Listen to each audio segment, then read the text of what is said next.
Good morning. And this, start it over. It's not morning. It is morning. There we go. Hello. Oh, there we go. Hello, and welcome back to our conversations with Isaiah. I am the Reverend Nancy Springer, and I'm here with my friend and colleague, the Reverend David Matthews, and we are continuing through this lengthy walk with Isaiah, walking through all of it. We are in what is designated as chapter 45, and we're going to break this chapter up into smaller bits, even though it is one coherent thought. So we invite you to look for the next two videos to make this one whole. Again, think of it as you watch TV. You got to wait for next week for the next thing. But we're so grateful you are here. We are reading from the Common English Bible, but we ask you to just follow along with us and join us with whatever translation you have accessible to you. David, you want to start us off reading? Thanks, Nancy. Isaiah 45, verse 1.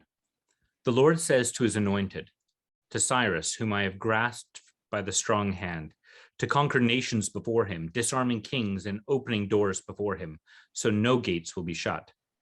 I myself will go before you, and I will level mountains. I will shatter bronze doors. I will cut through iron bars. I will give you hidden treasures of secret riches, so you will know that I am the Lord, the God of Israel, who calls you by name. For the sake of my servant Jacob and Israel, my chosen, I called you by name. I gave you an honored title, though you didn't know me. I am the Lord, and there is none other. Besides me, there is no God. I strengthen you, though you don't know me. So all will know from the rising of the sun to its setting that there is nothing apart from me. I am the Lord, there is no other.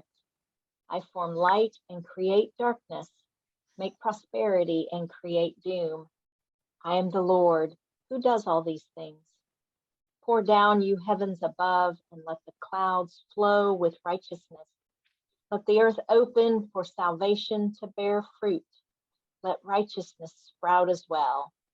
I, the Lord, have created these things. The word of the Lord. Thanks be to God. So, David, what do you see in this short section as the key verse that gets our conversation going? To me, it's verse 5. I read, I am the Lord and there is no other. Besides me, there is no God. I strengthen you, though you don't know me.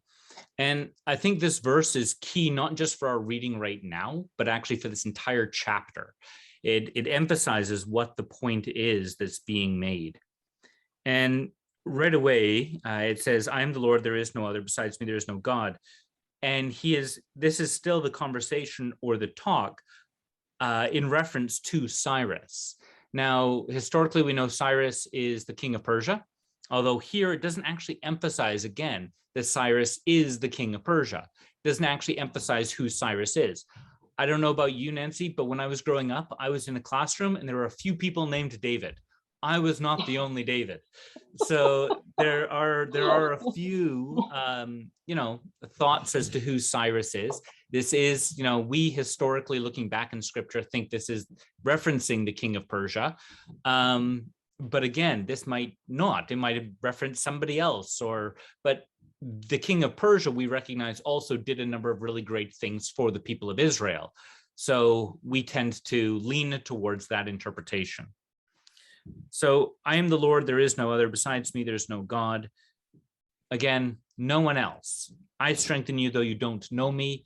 It references the relationship that Cyrus will have with God, that Cyrus won't know the God of Israel, won't know who he is. So that sort of falls in line with the idea or interpretation that this is somebody who's a foreigner.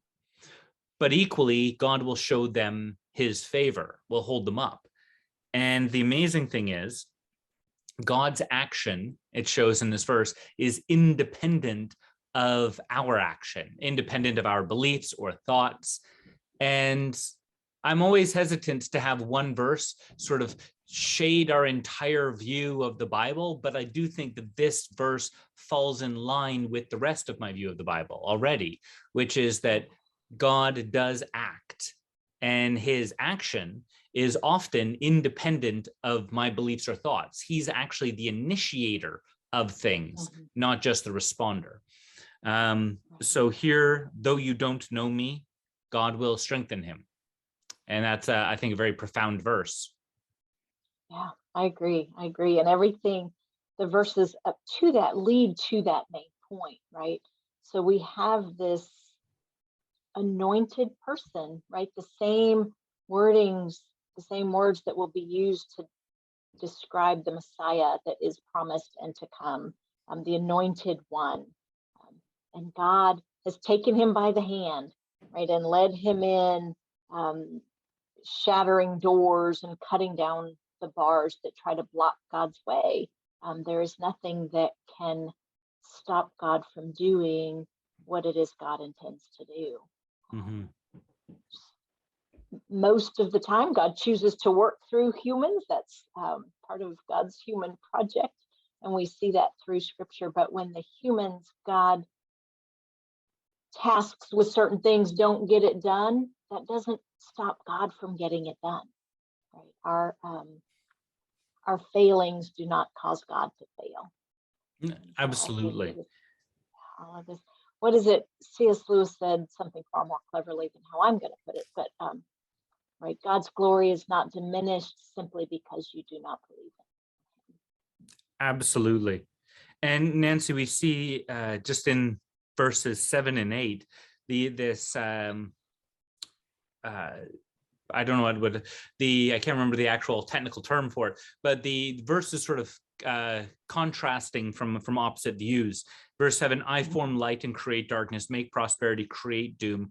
I am the Lord who does all these things, right? And it's recognizing this power of God, and it's fleshing out that idea of though you don't know me.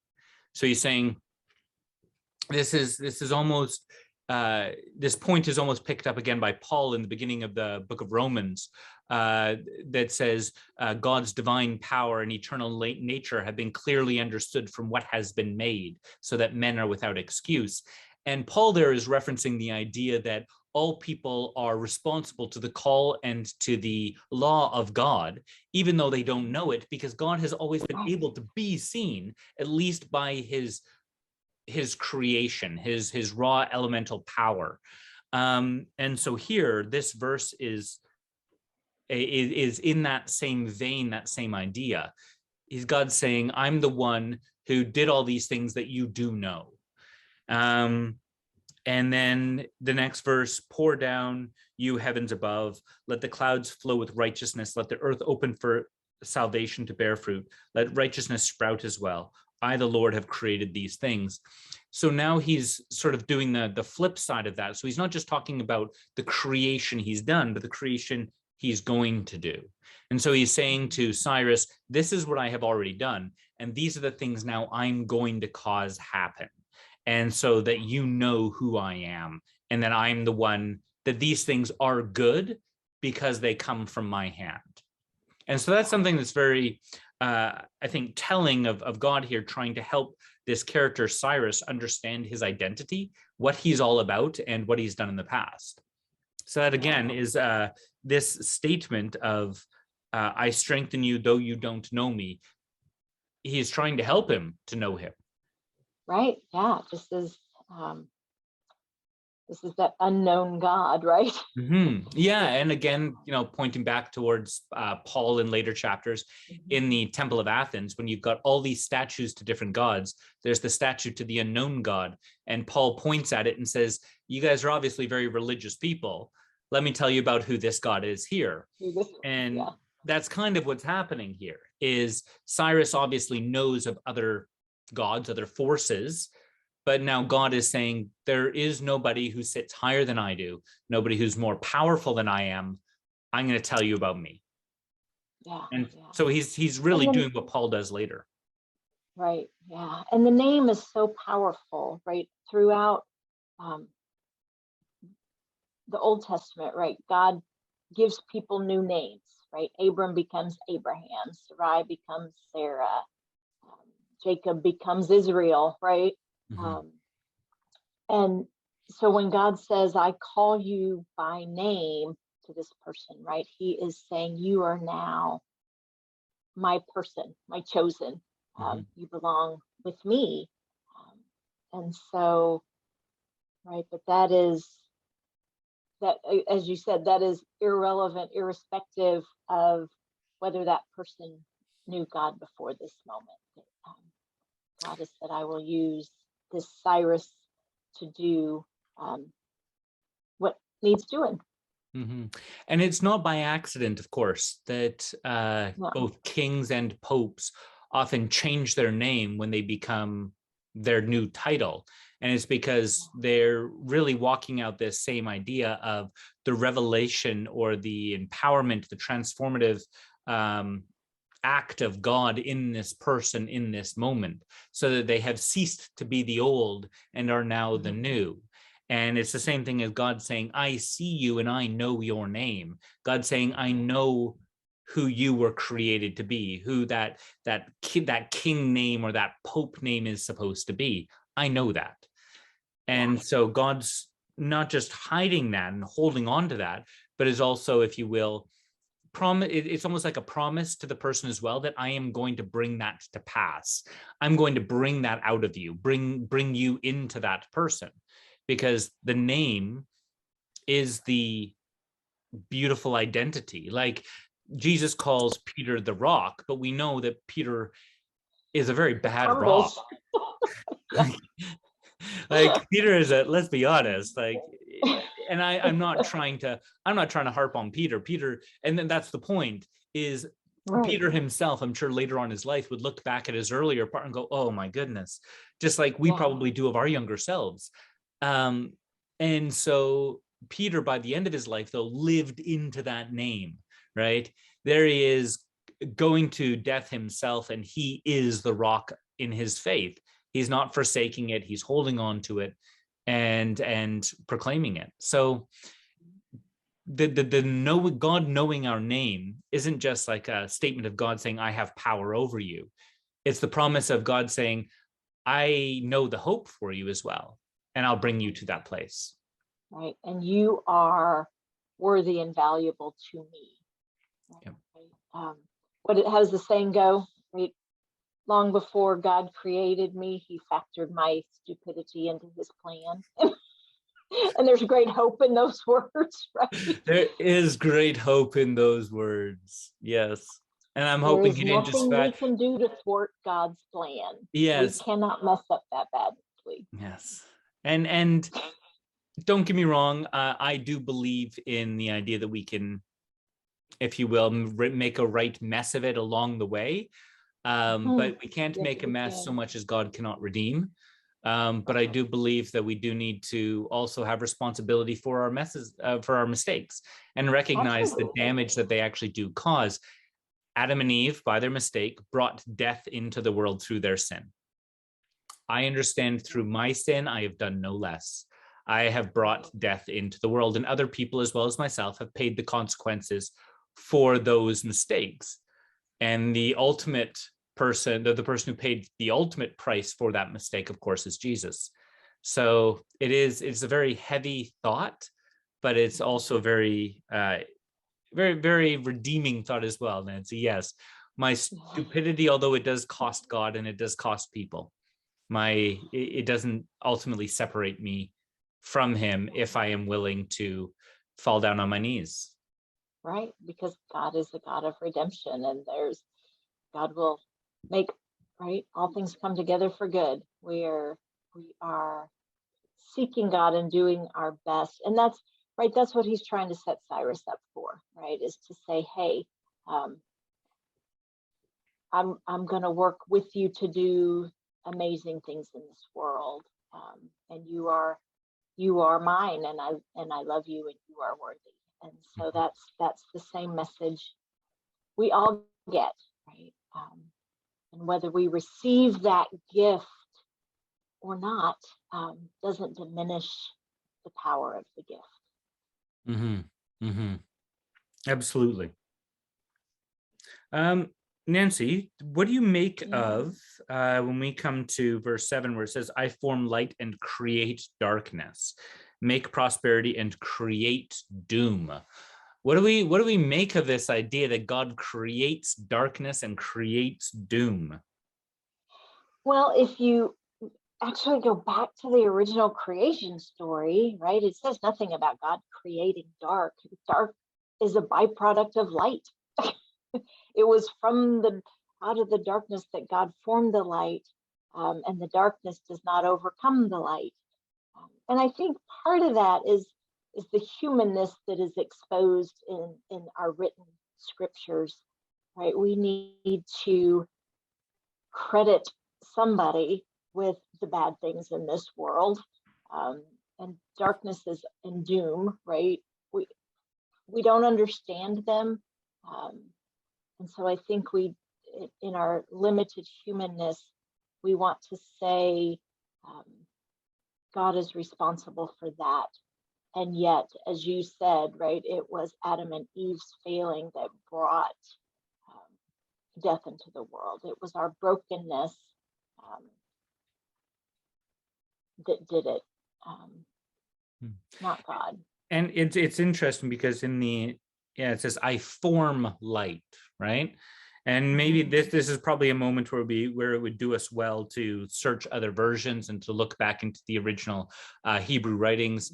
I don't want to spend the time doing that just now, but the important part to understand is even in this translation, it doesn't say that the creating of the darkness, if you will, in some ways steps away from our scientific understanding of what darkness is, which is just the absence of light. So if God is forming light, then the absence or the process of that forming, of that bringing together and creating, means that which is not the light is darkness. And that's just an interesting byproduct. And of course, for anybody who has watched their friend or their sibling be given some money or an allowance, the first thing they do is sort of look in their pocketbook and wonder, how come I don't have anything, or why don't I have as much, or anything like that. And so there is this sense of, by creating prosperity, you are also creating inequality. By creating prosperity, you are also creating a lack in some people of what they have. And so it's hard, this topic, and I don't believe there is any injustice in this statement of God's, but it is showing certainly the idea of God's bringing blessing to people, and that the blessing comes from God. I don't think we should spend too much time believing or focusing that the darkness or the doom is meant to be purposely poured out by God's hand in a vindictive or evil manner. I don't think it shows any malice of forethought of his personality. Does anything what we might consider bad to come from the hand of God? That is quite a theological argument to be made, but I think it would require more of a conversation than we have today.